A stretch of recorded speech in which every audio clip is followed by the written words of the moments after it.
കാറ്റത്തെ കിളിക്കൂടിലെ ഒരു അപ്കമിങ് എപ്പിസോഡിലേക്ക് എല്ലാവർക്കും സ്വാഗതം. അങ്ങനെ ദീപാവലി ദിവസം എല്ലാവരും വളരെ സന്തോഷത്തിലാണ്. സുധീഷ് തൻ്റെ ഫോണിൽ ഒരു സ്റ്റാറ്റസ് വെക്കുന്നു. സുധീഷും നിധിയും ഒരുമിച്ചിരിക്കുന്ന വളരെ മനോഹരമായൊരു ഫോട്ടോയും അതിൽ ടൈറ്റിലായി എൻ്റെ പ്രിയപ്പെട്ട ഭാര്യയ്ക്ക് ദീപാവലി ആശംസകൾ എന്ന് എഴുതിയിരിക്കുന്നു.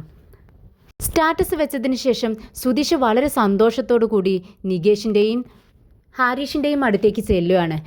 സന്തോഷം കണ്ടവർ ചോദിക്കുന്നുണ്ട്, എന്തിനാ നീ ഇത്രയും സന്തോഷിക്കുന്നതെന്ന്. അപ്പോൾ സുധീഷ് പറയുന്നുണ്ട്, അതെ കണ്ടോ, ഞാനൊരു സ്റ്റാറ്റസ് വെച്ചിട്ടുണ്ട്, നിധി അത് കാണും, അവളുടെ പ്രതികരണം എന്തെന്ന് നമുക്ക് നോക്കാലോ എന്ന് പറയുന്നുണ്ട്. ഇത് കേട്ട് നികേഷ് പറയുന്നുണ്ട്, എന്താ പ്രതികരിക്കാൻ നോക്കാനുള്ളത്, അത്ര നോക്കാനൊന്നുമില്ല ചേട്ടാ, ചേട്ടൻക്ക് അറിയാവുന്നതല്ലേ, അതങ്ങ് ഡിലീറ്റ് ചെയ്ത് കളഞ്ഞേക്ക്, അല്ലെങ്കിൽ ചേച്ചിയുടെ വായിലിരിക്കുന്നതൊക്കെ കേൾക്കാം എന്ന് പറഞ്ഞ് തമാശയ്ക്കാണെങ്കിലും അവനങ്ങനെ കളിയാക്കുന്നുണ്ട്. അപ്പോഴേക്കും സുഭാഷ് ഏട്ടൻ സ്വീറ്റ്സുമായി അങ്ങോട്ടേക്ക് വരുന്നുണ്ട്. എല്ലാവർക്കും സ്വീറ്റ്സ് കൊടുക്കുന്നു. നിധിയും റൂമിൽ നിന്നും അങ്ങോട്ടേക്ക് വരുവാണ്. സുഭാഷ് ഏട്ടൻ്റെ കയ്യിൽ നിന്നും സ്വീറ്റ്സ് മേടിച്ചതിന് ശേഷം തിരികെ നിധി റൂമിലേക്ക് തന്നെ പോകുന്നുണ്ട്. പെട്ടെന്നാണ് സുധീഷ് നിധിയുടെ ഫോൺ അവിടെ ടേബിളിലിരിക്കുന്നത് കാണുന്നത്. പെട്ടെന്ന് നികേഷിനോട് പറയുന്നുണ്ട്, ദേ നിധിയുടെ ഫോൺ ഇവിടെ ഇരിക്കുന്നു, എന്തായാലും ഇത് നിധിയുടെ കയ്യിൽ നീ എങ്ങനെയെങ്കിലും കൊടുക്കണം, എങ്കിൽ മാത്രമേ സ്റ്റാറ്റസ് അവൾ പെട്ടെന്ന് കാണൂ, അവളുടെ റിയാക്ഷൻ എനിക്ക് കാണണമെന്ന് പറയുന്നുണ്ട്. എന്ത് ചെയ്യുമെന്നിങ്ങനെ ചിന്തിച്ചുകൊണ്ടിരിക്കുമ്പോഴാണ് നിധി സ്വീറ്റ്സ് എല്ലാം കഴിച്ച് ആ പ്ലേറ്റ് അങ്ങ് വെക്കാൻ വേണ്ടി റൂമിൽ നിന്നും ഇറങ്ങി വരുവാണ്. ഉടനെ തന്നെ നികേഷ്, ചേട്ടത്തി ഞാൻ ദീപാവലി ആശംസകളൊക്കെ നേർന്നിരുന്നു, ചേട്ടത്തി കണ്ടോ എന്ന് ചോദിക്കുമ്പോൾ, അയ്യോ നികേഷ്, എൻ്റെ ഫോൺ എവിടെ ഇരിക്കുന്നതെന്ന് ഞാൻ ശ്രദ്ധിച്ചില്ല, ഞാനിന്നൊന്നും നോക്കാൻ ടൈം കിട്ടിയിട്ടില്ല എന്ന് പറയുമ്പോഴേക്കും പെട്ടെന്ന് നികേഷ് ടേബിളിലിരിക്കുന്ന ഫോൺ എടുത്ത്, ചേട്ടത്തി ഇതാ ഫോൺ എന്ന് പറഞ്ഞുകൊണ്ട് നിധിയുടെ കയ്യിലേക്ക് കൊടുക്കുവാണ്. പെട്ടെന്ന് ഫോൺ എടുത്ത് വാട്സപ്പ് നോക്കുന്ന സമയത്ത് ദേ നികേഷ് എത്രയോ മെസ്സേജുകൾ വന്ന് കിടക്കുന്നുണ്ട്, ഇതൊന്നും ഞാൻ കണ്ടില്ലല്ലോ, നോക്കട്ടെ എന്ന് പറയുമ്പോഴേക്കും പെട്ടെന്ന് ഒരു കോള് വരുവാണ്. അതിൽ സംസാരിച്ചുകൊണ്ട് നിധി അങ്ങ് റൂമിലേക്ക് പോകുന്നുണ്ട്. ഇത് കണ്ട് നികേഷ് പൊട്ടിച്ചിരിക്കുകയാണ്. നീ എന്തിനാടാ ഇങ്ങനെ ചിരിക്കുന്നതെന്ന് സുധീഷ് ചോദിക്കുന്നുണ്ട്. അല്ല ചേട്ടത്തി ഒന്നും നോക്കിയില്ല, അത് കണ്ടിട്ട് ചിരിച്ചതാണെന്ന് നികേഷ് പറയുന്നുണ്ട്. അല്പസമയം കഴിഞ്ഞതും സുധീഷ് ചിരിച്ചുകൊണ്ട് ഡാൻസ് ചെയ്ത് നികേഷിൻ്റെയും ഹരീഷിൻ്റെയും അടുത്തേക്ക് വരുന്നുണ്ട്. എന്ത് പറ്റി, ഇതിന് വട്ടായോ എന്ന് ചോദിക്കുകയാണ് നികേഷ്. ഇത് കേട്ട് ചിരിച്ചുകൊണ്ട് സുധീഷ് തൻ്റെ ഫോൺ എടുത്ത് അവരുടെ നേരെ കാണിക്കുകയാണ്. ദേ കണ്ടോ, ഞാൻ അയച്ച മെസ്സേജ് വാട്സപ്പ് സ്റ്റാറ്റസ് അവൾ കണ്ടിരിക്കുന്നു, എന്നിട്ടും അവൾ റിയാക്ട് ചെയ്യുന്നൊന്നുമില്ല, അതിനർത്ഥം എന്താണ്, എന്നെ അവളുടെ ഭർത്താവായി അംഗീകരിക്കുന്നു എന്നല്ലേ അർത്ഥമെന്ന് ചോദിക്കുകയാണ്. ഇത് കേട്ട് നികേഷ് ചോദിക്കുന്നുണ്ട്, അല്ല അങ്ങനെ തന്നെയാണോ, സുധീഷേട്ടന് അങ്ങനെ വല്ല സംശയമുണ്ടെങ്കിൽ നേരിട്ട് തന്നെ ചോദിക്കുക, അതിൻ്റെയൊന്നും ആവശ്യമില്ല, എനിക്ക് നിധിയുടെ മനസ്സറിയാമെന്ന് സുധീഷ് പറയുന്നുണ്ട്. അല്പസമയം കഴിഞ്ഞതും നിധി ഓഫീസിലേക്കും നികേഷ് കോളേജിലേക്കും പോകാനായിട്ട് ഇറങ്ങുവാണ്. കൂടെ സുധീഷും ചെല്ലുന്നുണ്ട്. അവർ ബസ് സ്റ്റോപ്പിലെത്തിയതും പതിവ് പോലെ നികേഷിനെയും നോക്കിക്കൊണ്ട് ഒരു പെൺകുട്ടി അവിടെ നിൽക്കുന്നുണ്ട്. അവൻ അവളെയും നോക്കിക്കൊണ്ട് പുഞ്ചിരിച്ചുകൊണ്ട് നിൽക്കുകയാണ്. എന്നാൽ ഇത് നമ്മുടെ സുധീഷും നിധിയും കാണുന്നില്ല. അവരെങ്ങനെ സംസാരിച്ചുകൊണ്ട് നിൽക്കുന്നുണ്ട്. നിധിയാണെങ്കിൽ ആകെ ടെൻഷനോട് കൂടി നിൽക്കുകയാണ്. എന്നാൽ സുധീഷ് ഇത് മനസ്സിലാക്കുന്നില്ല. സുധീഷ് വാ തോരാതെ സംസാരിച്ചുകൊണ്ട് നിൽക്കുന്നു. നിധി ഒന്നും മിണ്ടാതെ നിൽക്കുന്നത് കണ്ട് സുധീഷ് ചോദിക്കുന്നുണ്ട്, എന്ത് പറ്റി നിധി, നിൻ്റെ മുഖത്ത് വല്ലാത്ത ടെൻഷൻ ഉണ്ടല്ലോ, എന്ത് പറ്റിയെന്ന് ചോദിക്കുകയാണ്. ഇത് കേട്ട് നിധി പറയുന്നുണ്ട്, ഞാനൊരു റിപ്പോർട്ട് സബ്മിറ്റ് ചെയ്തിട്ടുണ്ട്, അതിൻ്റെ റിപ്ലൈ ഒന്നും വന്നിട്ടില്ല, ഞാൻ ആ ടെൻഷനിലാണ്, നീ ഒന്ന് മിണ്ടാതിരിക്കാമോ എന്ന് ചോദിക്കുമ്പോൾ, ശരി ഞാൻ മിണ്ടാതിരിക്കാം, എന്നാലും നിധി നീ ഇങ്ങനെ ടെൻഷനോടെ ഇരിക്കുന്നത് കാണാൻ എനിക്ക് പറ്റുന്നില്ല, ഒന്ന് ചിരിക്കാമോ എന്ന് ചോദിക്കുമ്പോൾ നമ്മുടെ നിധി നന്നായി പുഞ്ചിരിച്ച് കാണിച്ചു കൊടുക്കുകയാണ്. അഭിനയിക്കുകയാണെന്ന് നമ്മുടെ സുധീഷിന് മനസ്സിലാവുന്നുണ്ട്. വേണ്ട, ഇത്രയും ചിരി വേണ്ട എന്ന് പറഞ്ഞുകൊണ്ട് തിരിഞ്ഞു നോക്കുന്ന സമയത്താണ് സുധീഷ് ആ പെൺകുട്ടിയെ നോക്കി നിൽക്കുന്നത് കാണുന്നത്. നിധിയെ തോണ്ടി വിളിച്ചുകൊണ്ട് സുധീഷ് കാണിച്ചു കൊടുക്കുന്നുണ്ട്, നോക്ക് നിധി, നമ്മുടെ നികേഷിൻ്റെ നോട്ടം എങ്ങോട്ടാണെന്ന്. ഇത് കേട്ട് നിധി ചിരിക്കുന്നുണ്ട്. പെട്ടെന്ന് സുധീഷ് നികേഷിൻ്റെ തോളിലൂടെ കൈയിട്ട് പിടിച്ചുകൊണ്ട്, എന്താടാ ഇത്, നീ എങ്ങോട്ടൊക്കെ ഈ നോക്കി നിൽക്കുന്നതെന്ന് ചോദിക്കുമ്പോൾ നികേഷ് പറയുന്നുണ്ട്, അല്ല സുധീഷേട്ടാ, സുധീഷേട്ടനൊന്ന് ശ്രദ്ധിച്ചു നോക്കിയേ, ആ പെൺകുട്ടി എന്നെ തന്നെയല്ലേ നോക്കുന്നത്. ഇത് കേട്ട് സുധീഷും അങ്ങോട്ടേക്ക് നോക്കുവാണ്. അപ്പോൾ ആ പെൺകുട്ടി ഇവർ നിൽക്കുന്ന ഭാഗത്തേക്ക് തന്നെ നോക്കി നിൽക്കുകയാണ്. ഇത് കണ്ട് സുധീഷ് പറയുന്നുണ്ട്, നീ പറഞ്ഞത് ശരിയാണല്ലോടെ നികേഷേ, ആ കുട്ടി ഇങ്ങോട്ടേക്ക് തന്നെ നോക്കുന്നത്. ഇത് കേട്ട് നികേഷ് പറയുന്നുണ്ട്, അതെ സുധീഷേട്ടാ, ആ പെൺകുട്ടിക്ക് എന്നോട് എന്തോ പറയാനുണ്ട്, അതെനിക്ക് മനസ്സിലായി. ആണോടാ? അങ്ങനെയാണെങ്കിൽ നീ അങ്ങോട്ടേക്ക് ചെല്ലേ, എന്തെങ്കിലുമൊക്കെ സംസാരിച്ചിട്ട് വാ. ഇത് കേട്ട് നികേഷ് പറയുന്നുണ്ട്, ഇല്ല, ഞാൻ അങ്ങോട്ടേക്ക് പോകുന്നില്ല, എനിക്ക് ഭയമുണ്ട്.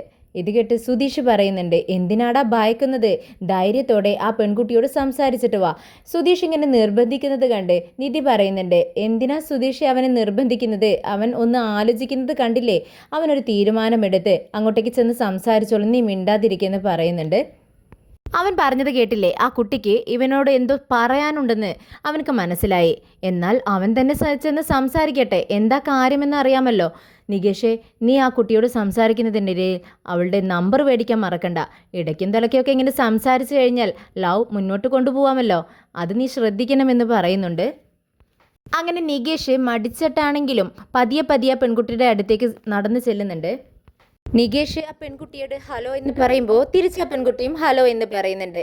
പിന്നീട് കുറച്ച് മടിയോട് കൂടിയാണെങ്കിലും നികേഷ് ചോദിക്കുന്നുണ്ട്, കുട്ടി എന്നോട് എന്തോ പറയാൻ ശ്രമിക്കുന്നുണ്ടെന്ന് എനിക്ക് മനസ്സിലായി, എന്നോട് എന്തെങ്കിലും പറയാനുണ്ടോ എന്ന് ചോദിക്കുമ്പോൾ ആ കുട്ടി നമ്മുടെ നിധിയും സുധീഷ് നിൽക്കുന്ന ഭാഗത്തേക്കാണ് നോക്കുന്നത്. ഇത് കണ്ട് നികേഷ് ഒന്ന് തിരിഞ്ഞു നോക്കുന്നുണ്ട്. എന്നിട്ട് വീണ്ടും ചോദിക്കുന്നുണ്ട്, അല്ല കുട്ടിക്ക് എന്നോട് എന്തെങ്കിലും പറയാനുണ്ടോ, എന്തെങ്കിലും ചോദിക്കാനുണ്ടോ? എങ്കിൽ ചോദിച്ചോളൂ എന്ന് പറയുമ്പോൾ അവൾ കുറച്ച് മടിയോട് കൂടിയാണെങ്കിലും അവളും പറയുന്നുണ്ട്, കുറച്ച് ദിവസമായി നിങ്ങളോടൊരു കാര്യം ചോദിക്കാൻ വേണ്ടി ഞാൻ നിൽക്കുമായിരുന്നു. അത് നിങ്ങളുടെ ചേട്ടനല്ലേ? അദ്ദേഹം മാരീഡ് അല്ല എന്ന് എനിക്കറിയാം. അദ്ദേഹത്തോട് ഇക്കാര്യത്തെക്കുറിച്ച് ചോദിക്കാൻ വേണ്ടി കുറച്ച് ദിവസമായി ഇവിടെ വെയിറ്റ് ചെയ്യുന്നു. പക്ഷേ അദ്ദേഹത്തെ കാണുന്ന സമയത്ത് ഞാൻ ആകെ ടെൻഷൻ ആവുന്നു. എന്തോ എനിക്ക് അദ്ദേഹത്തോടൊന്നും സംസാരിക്കാൻ കഴിയുന്നില്ല. നിങ്ങൾക്ക് ബുദ്ധിമുട്ടില്ലെങ്കിൽ അദ്ദേഹത്തിൻ്റെ നമ്പർ ഒന്ന് തരാമോ? എങ്കിൽ ഞാൻ വാട്സപ്പ് വഴി അദ്ദേഹത്തോട് ഈസിയായി എനിക്ക് കോണ്ടാക്ട് ചെയ്യാമായിരുന്നു എന്നൊക്കെ പറയുന്നത് കേട്ട് നമ്മുടെ നികേഷിന് എന്ത് പറയണമെന്നറിയാതെ ആകെ ഞെട്ടി നിൽക്കുകയാണ്. നികേഷ് ഒന്നും മിണ്ടാതെ സുധീഷിൻ്റെ അടുത്തേക്ക് വരുന്നുണ്ട്. അപ്പോൾ നികേഷ് ഇങ്ങനെ ചിന്തിക്കുന്നുണ്ട്, ഏത് ചേട്ടനെ കുറിച്ചാണ് ഇവൾ സംസാരിക്കുന്നത്? ചിലപ്പോൾ ഹരീഷേട്ടനെ കുറിച്ചായിരിക്കും എന്നിങ്ങനെ നികേഷ് ചിന്തിക്കുകയാണ്. പെട്ടെന്ന് സുധീഷ് ചോദിക്കുന്നുണ്ട്, എടാ നികേഷേ, അവളുടെ സ്നേഹം നിന്നോട് തുറന്നു പറഞ്ഞോ എന്ന് ചോദിക്കുമ്പോൾ നികേഷ് പറയുന്നുണ്ട്, ഒന്നും മിണ്ടാതിരുന്നേ സുധീഷേട്ടാ, അങ്ങനെയൊന്നും ഇല്ല. പിന്നെ എന്താണ് അവൾ പറഞ്ഞതെന്ന് ചോദിക്കുമ്പോൾ അവൾ പറഞ്ഞതേ ചേട്ടൻ്റെ നമ്പറാണ് ചോദിച്ചത്. ചേട്ടൻ്റെ നമ്പറോ? ഏത് ചേട്ടൻ്റെ എന്ന് സുധീഷ് ചോദിക്കുന്നുണ്ട്. അപ്പം നികേഷ് പറയുന്നുണ്ട്, അത് ഹരീഷ് ഏട്ടൻ്റെ. ഇത് കേട്ട് നമ്മുടെ നിധിയും സുധീഷും ചിരിക്കുന്നുണ്ട്.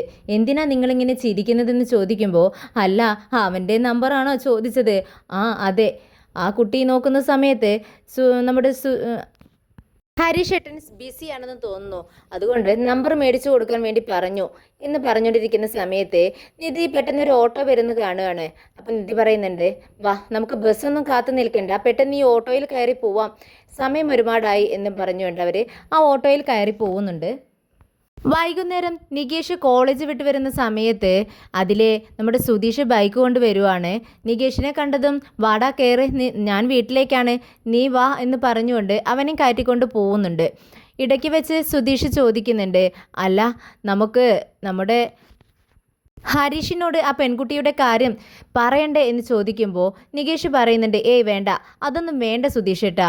ഇത് കേട്ട് സുധീഷ് ചിരിക്കുന്നുണ്ട്. എടാ, നിനക്കറിയില്ലേ അവൻ്റെ സ്വഭാവം?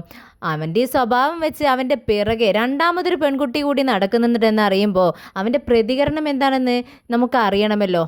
നീയൊന്ന് ചിന്തിച്ചു നോക്കിയേ, ഞാൻ എത്ര പെൺപിള്ളേരെ നോക്കുന്നു, എന്നിട്ടും ഒരു പെൺപിള്ളേർ പോലും എൻ്റെ വലയിൽ കുടുങ്ങിയിട്ടില്ല.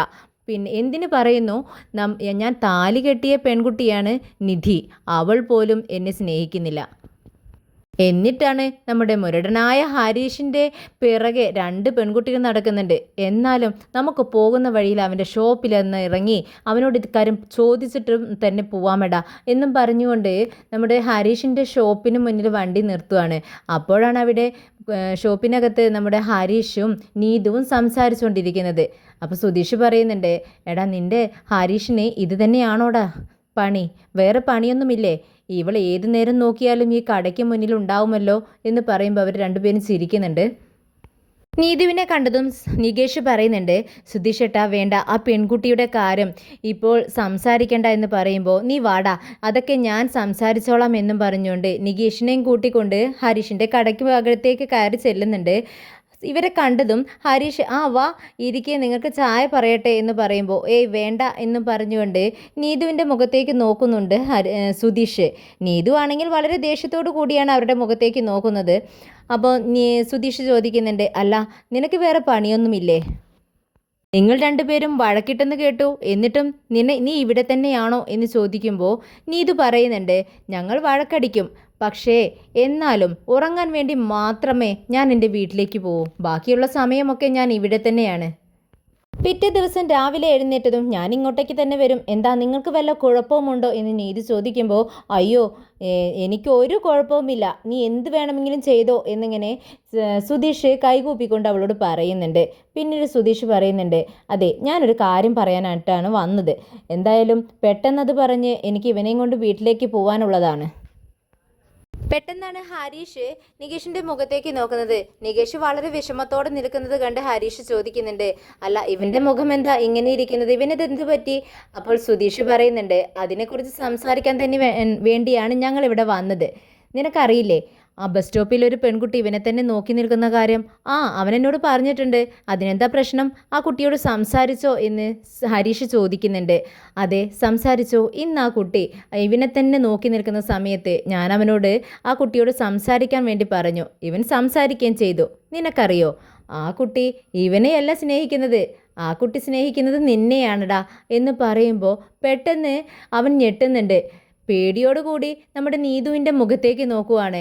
നീതു ആണെങ്കിൽ എന്ത് ഇവന് സ്നേഹിക്കുന്നു എന്നും പറഞ്ഞുകൊണ്ട് ചാടി എഴുന്നേൽക്കുവാണ്. നീയൊന്ന് ഒതുങ്ങിയിരിക്കേ, ഞാനൊന്ന് പറയട്ടെ, പറഞ്ഞു തുടങ്ങിയതല്ലേ ഉള്ളൂ എന്ന് സുധീഷ് പറയുന്നുണ്ട്. ആ പെൺകുട്ടിക്ക് നിന്നോട് സംസാരിക്കണമെന്ന് പറയുന്നുണ്ട്. നികേഷിനോട് നിന്റെ ഫോൺ നമ്പറും ചോദിച്ചു. ഇതങ്ങ് കേട്ടതും നമ്മുടെ നീതുവിന് സഹിക്കാൻ കഴിയുന്നില്ല. എന്ത് ഇവൻ്റെ ഫോൺ നമ്പർ ആ പെണ്ണ് ചോദിച്ചെന്നോ? ആരാണത്? ഞാൻ ഇന്നേ വരെ അവളെ കണ്ടിട്ടില്ലല്ലോ. എടാ ഹരീഷേ, നീ എന്നെ ചതിക്കുകയായിരുന്നോ? നിനക്ക് ആ പെൺകുട്ടിയെയും അറിയാമോ? എന്നോട് സംസാരിക്കുന്നതിനോടൊപ്പം നീ ആ പെൺകുട്ടിയോടും സംസാരിക്കാറുണ്ടോ എന്നൊക്കെ ഒറ്റ ശ്വാസത്തിൽ നീതി ചോദിക്കുകയാണ്. എന്നാൽ ഇത് കേട്ട് ഹരീഷ് ആണെങ്കിൽ ആകെ പേടിയോട് കൂടിയാണ് നിൽക്കുന്നത്.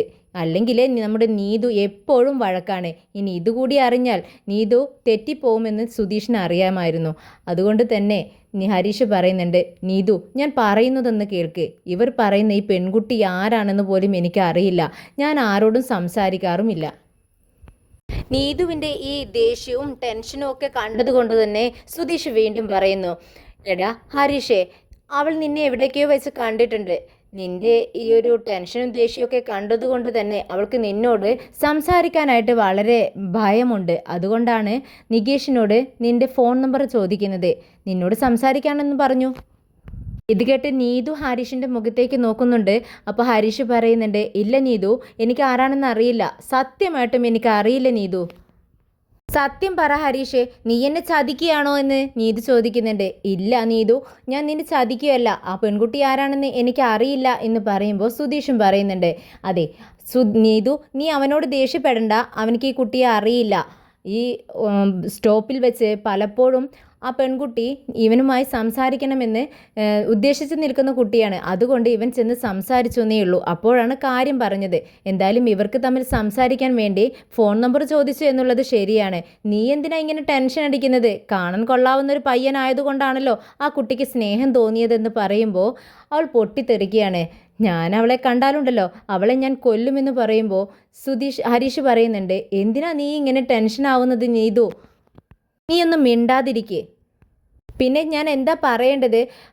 നികേഷ് നിനക്ക് പറയാമായിരുന്നില്ലേ ആ കുട്ടിയോട് ഹരീഷ് കമ്മിറ്റഡ് ആണെന്ന്? ഇവന് വേറെ ആളുണ്ടെന്ന് നിന്നെ പറയണമായിരുന്നു, എന്തുകൊണ്ട് പറഞ്ഞില്ല എന്ന് നികേഷിനോട് ചോദിക്കുകയാണ്. ഇത് കേട്ട് നികേഷ് പറയുന്നുണ്ട്, ഞാനെന്തിന് പറയണം, എന്താ നിനക്ക് പറയാമായിരുന്നില്ലേ എന്ന് നീതു വീണ്ടും ചോദിക്കുമ്പോൾ സുധീഷ് പറയുന്നുണ്ട്, അവൻ എങ്ങനെ പറയാനാ? ആ പെൺകുട്ടി ഇവനെ നോക്കുകയാണെന്ന് ചിന്തിച്ചുകൊണ്ടല്ലേ അവൻ ആ കുട്ടിയുടെ അടുത്തേക്ക് സന്തോഷത്തോടെ ചെന്നത്. പെട്ടെന്ന് അവനല്ല ആള് വേറെ ചേട്ടനാണെന്നറിയുമ്പോൾ അവൻ ആകെ പതറിപ്പോയി. പിന്നീട് ഒന്നും മിണ്ടാതെ അവൻ ഇങ്ങ് പോന്നു. നീതുവിൻ്റെ മുഖത്തെ ആ ടെൻഷൻ കണ്ട് സുധീഷ് മാറി നിന്ന് ചിരിക്കുകയാണ്. അങ്ങനെ ഹരീഷിനോട് യാത്ര പറഞ്ഞ് സുധീഷും നികേഷും അവിടെ നിന്നും പോകുന്നുണ്ട്. പെട്ടെന്ന് നീതു ഹരീഷിൻ്റെ കോളർ പിടിച്ച് ചോദിക്കുന്നുണ്ട്, പറഞ്ഞു ഹരീഷേ, നിനക്ക് ആ പെൺകുട്ടിയുമായി എന്തെങ്കിലും ബന്ധമുണ്ടോ? ഇപ്പോൾ സത്യം പറഞ്ഞോണമെന്ന് പറയുമ്പോൾ, ഇല്ല നീതു, എനിക്ക് ആ കുട്ടിയെ അറിയ പോലുമില്ല. ഞാൻ നിന്നോട് പറഞ്ഞതല്ലേ, ഞാൻ സത്യമാണ് പറയുന്നതെന്ന് പറയുമ്പോൾ, ശരി, ഞാൻ നിന്നെ വിശ്വസിക്കുന്നു. ഞാൻ എന്തായാലും അവളെ ഇന്ന് കാണാൻ പോകുന്നുണ്ട്. ആ സ്റ്റോപ്പിൽ വരുമെന്നല്ലേ പറഞ്ഞത്. ഞാൻ വൈകിട്ട് അങ്ങോട്ടേക്ക് പോകുന്നുണ്ടെന്ന് പറയുമ്പോൾ, നീ അവിടെ ചെന്ന് പ്രശ്നമൊന്നും ഉണ്ടാക്കരുത് നീതു എന്ന് പറയുകയാണ്. എന്നാൽ നീതു അതൊന്നും അനുസരിക്കുന്നില്ല. പിന്നെ പ്രശ്നമുണ്ടാക്കാതെ എനിക്ക് അവളോട് ചോദിക്കണമല്ലോ,